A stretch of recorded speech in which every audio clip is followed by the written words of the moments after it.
guys, Nerdy Economist here, and today is a very special day. It is WrestleMania 30 Day, the 30th anniversary of WrestleMania, so I'm super pumped for that. As you can tell, this is a special occasion because you're seeing my face this time. And for those of you listening on the podcast, you go to YouTube, Google Nick Castle, look for the little Nerdy Economist picture, and you can watch this video on YouTube, or you go to nerdyeconomist.com and it will be up there. But since this is probably one of the bigger weekends of my life, sadly, with Captain America 2 coming out and then WrestleMania 30 today, I wanted to talk about superhero. I wanted to mix wrestling and superheroes together. So, what I have for you guys today is my top 5 list of superhero physiques. Now, for anybody who works out a lot, we kind of idolize, we all have our favorite, bodybuilders, wrestlers, actors who have nice physiques. And we notice these kind of things. So, to some people, this may be a little strange, but to some other people, like bodybuilders, powerlifters, people who have a commitment to the gym, this is right up your alley. So let's start off. Number 5, I'm going with Christian Bale from the Dark Knight trilogy. He was chiseled. He gained 15 pounds for it, and he was nothing to sneeze at. He was not very big, but he was nothing to sneeze at. And part of having a nice physique is not being ginormous, not having 22-inch pythons like Hulk Hogan does. But he definitely had a nice physique. He was cut, chiseled, and I think he played Batman well, to go along with his physiques. But he's number 5. Number 4 is Henry Cavill from Man of Steel. Yes, the Man of Steel himself has a very impressive physique. And not only is he chiseled, but he's also bigger than Christian Bale, and he's bigger overall.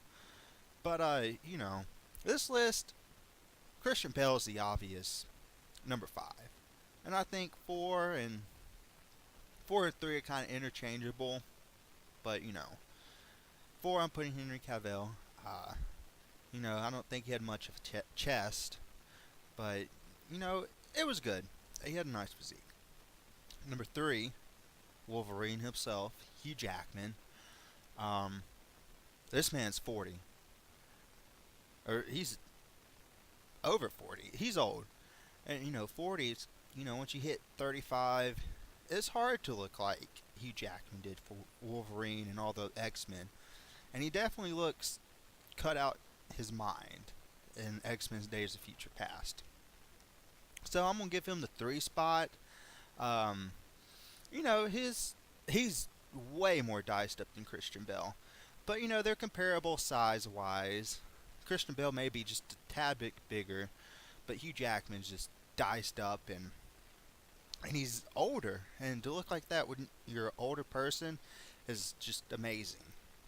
And number 2, I'm going with Chris Evans, Captain America himself. He is a specimen. If you've seen Captain America 2, even the guy in the Apple store says specimen. So, he has a nice physique.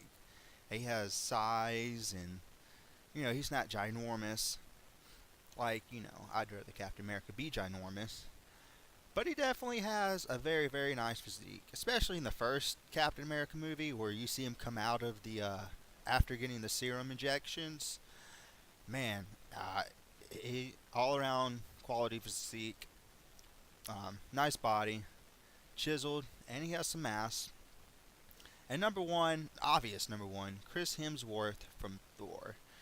The first Thor, more than, Thor 2 and the Avengers, but the first Thor, Chris Hemsworth is the biggest one of them all. He has size, and he's chiseled. And to be, what did he gain? He gained 20, 30 pounds for his role. and they said he was too big. I really want to see like when they said he was what he looked like when they said he was too big because he couldn't fit in his Thor costume.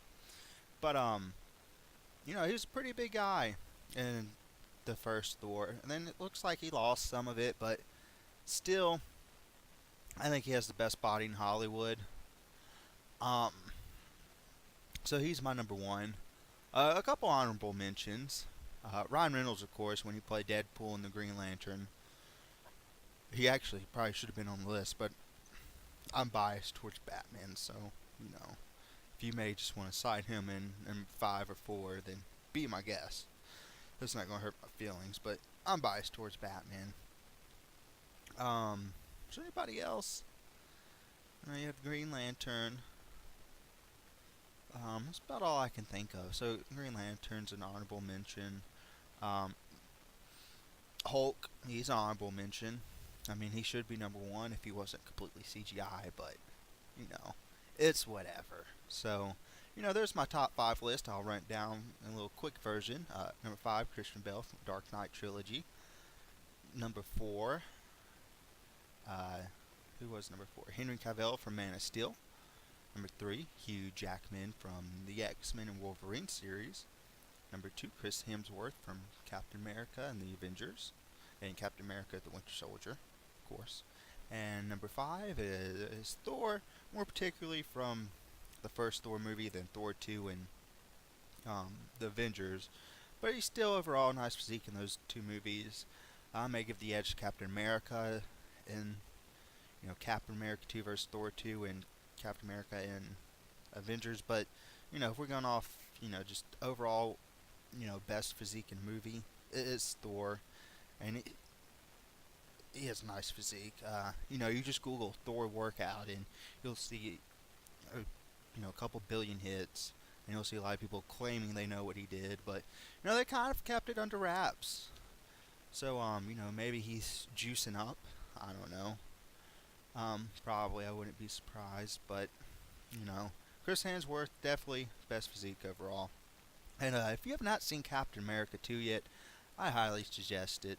Best comic book movie there is so far. It's better than Avengers, in my opinion. And it's up there with The Dark Knight. Maybe I'll do a spoilers if you want. A little spoiler review if you guys want. So just let me know what you guys want. And also catch me Tuesday nights, 7 p.m. Eastern Time, 6 p.m. Central Standard Time on VOCNation.com. I have my own radio show, live radio show, and you can call in. There's a call-in number there, and you can hear yourself on the radio and be a little internet radio network celebrity, if you will. But quick story. We actually had one guy call in the show, and my co-host Robert Main Factor the Vine couldn't make it last week, so I called this guy up. We've been texting back and forth. Cool guy, and I was like, hey man, want to be on the show? So who knows, if you listen to the show, I may actually be a co-host one day. But thank you guys for watching this and supporting the Nerdy Economist. Please visit thenerdyeconomist.com. You can add me on Twitter at thenerdecon, and download the podcast at just go on iTunes, look for Nerdy Economist. Bam, it's right there. Thank you guys for watching this, and as always, stay nerdy. And